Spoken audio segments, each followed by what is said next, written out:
आज आप लोग भगवान भास्कर की धरती औरंगाबाद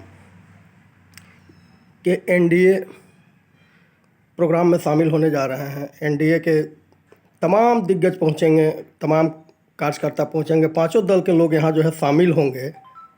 आज आपका मुख्य मुद्दा क्या होगा? धन्यवाद।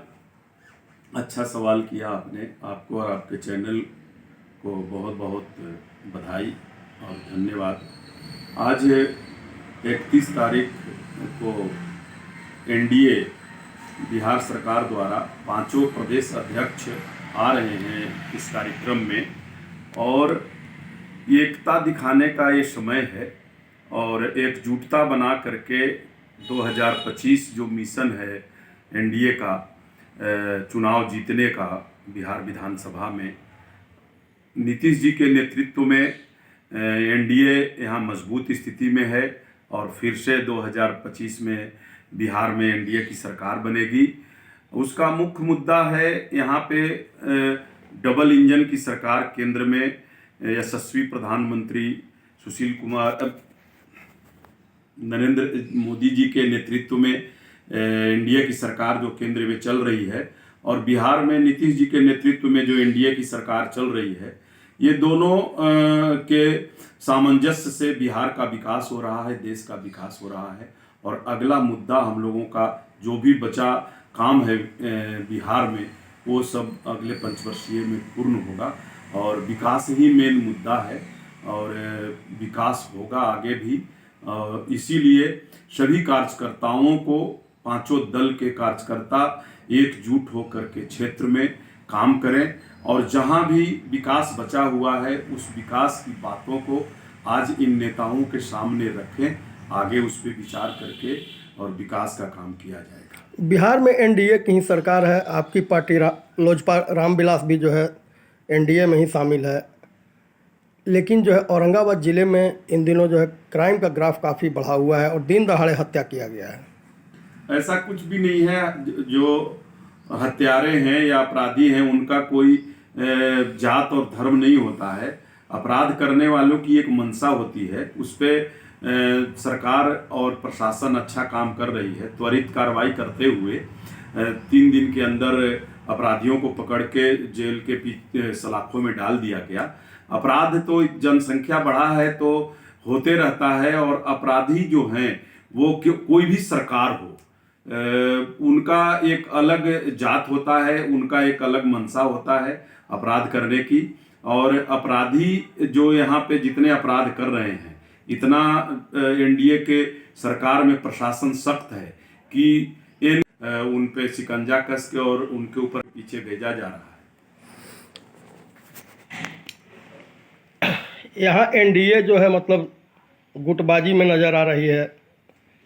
पिछले चुनाव में भी देखा गया कि औरंगाबाद लोकसभा क्षेत्र और काराकाट लोकसभा क्षेत्र दोनों में जो है एनडीए की पराजय हुई है। इस संबंध में आप क्या कहना चाहेंगे? नहीं, ऐसा गुटबाजी नहीं है, और वो गुटबाजी को मद्देनजर अभी जो एनडीए का संयुक्त जो कार्यक्रम चल रहा है प्रदेश में, प्रदेश अध्यक्षों के नेतृत्व में, और केंद्र सरकार का ही ये सोच है कि एनडीए की का बैठक जो हो, सभी कार्यकर्ताओं को, सभी दल के नेताओं के साथ बैठ करके और उनकी बातों को सुन समझ करके, और जो दूरी है उसको पाटने का काम होगा। इसीलिए ये संयुक्त रूप से एनडीए का मीटिंग रखा जा रहा है, जिला वार करके हर जिलों में इसकी बैठक हो रही है, और पांचों पार्टी के सभी प्रदेश अध्यक्ष के नेतृत्व में ये मीटिंग हो रही है।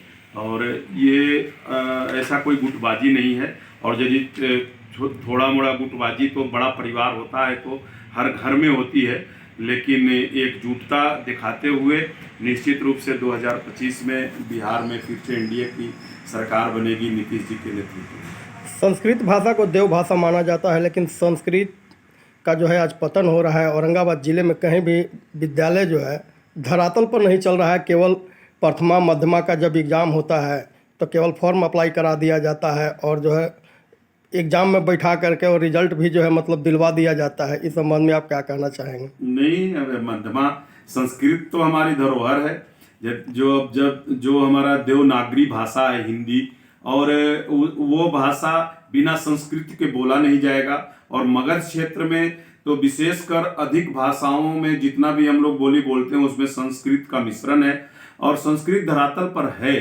सिर्फ ये आप कह रहे हैं कि इसमें परीक्षा में ही मध्यमा के माध्यम से होता है, जो पढ़ेगा नहीं वो मध्यमा का परीक्षा कैसे विद्यालय देगा? की बात हो रही है, विद्यालय कहीं भी नहीं चल रही है। विद्यालय चल रही है, विद्यालय में कहीं भी कुछ भी गुरुकुल चलता था, वो भी समाप्ति के कगार पर है। हाँ, अब उस पे विचार गुरुकुल किया भी जाएगा। समाप्त अच्छा मुद्दा आपने उठाया है, हम लोग इस बात को रखेंगे।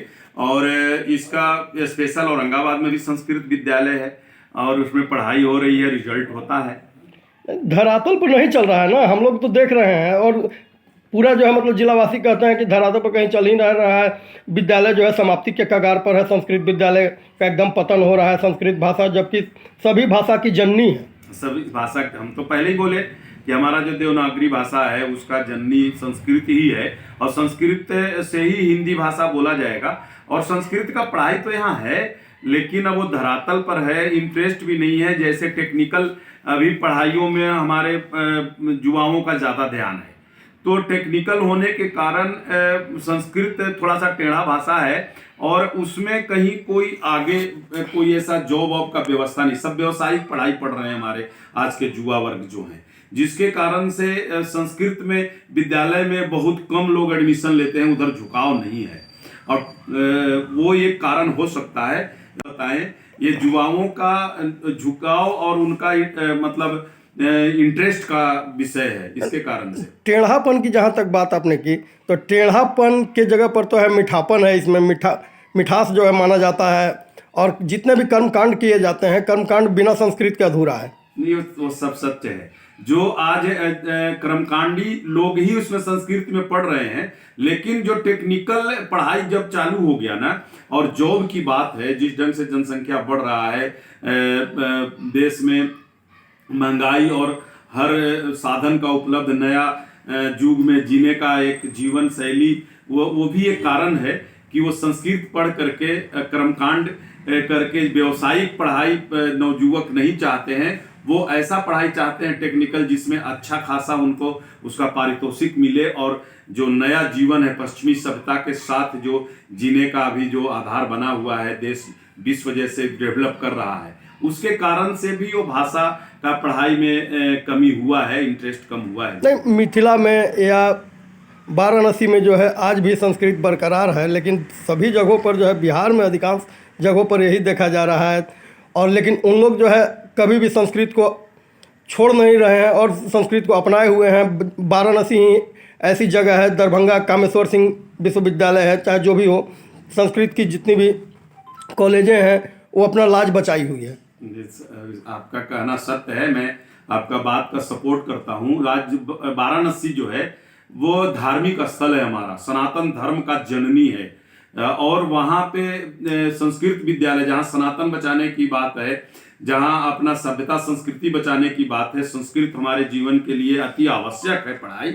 तो आज बनारस से ही संदेश जाता है सनातन धर्मावलंबियों के लिए कि ये जो संस्कृत भाषा है और पढ़ाई है, जितना भी ग्रंथ है, जितना गीता, महाभारत, रामायण, सभी का ज्ञान और सनातन धर्म का प्रचार प्रसार संस्कृत भाषा से ही है। सभी संत जो हैं और संस्कृत पढ़ने वाले जो भी विद्वान लोग हैं, वो बनारस में इसलिए है, वहाँ डेवलप है कि वहाँ से ही पूरे देशों में प्रचार प्रसार है इसका धर्म का।